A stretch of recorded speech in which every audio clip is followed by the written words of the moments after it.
Hello mga tropa, welcome back to Alabit Chapiaco Vlog. So for today's video, happy Thursday everyone.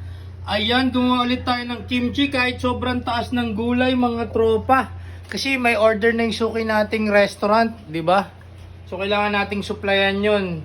Tapos may order na rin tayo na kimchi na iba, pa jar-jar lang, yung mga reseller natin.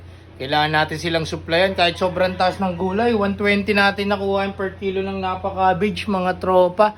Pero bawi na lang tayo ulit pag pag bumaba, bababa din naman yan.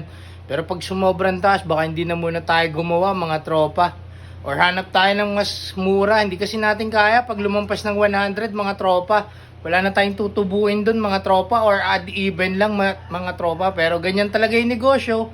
Patuloy na lang tayong lumaban mga tropa.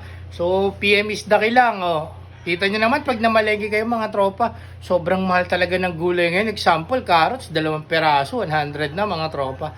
Hindi naman tayo pwedeng gumamit ng mga luma mga tropa or mga basta-bastang gulay lang. Kailangan, syempre quality, Chef Yako's Kimchi yan mga tropa. So PMS daki na lang mga tropa, Chef Yako's Kimchi. Number 1 mga tropa, Chef Yako, the home of best-selling kimchi since 2018. I love it, Chef Yako Vlog. Bye!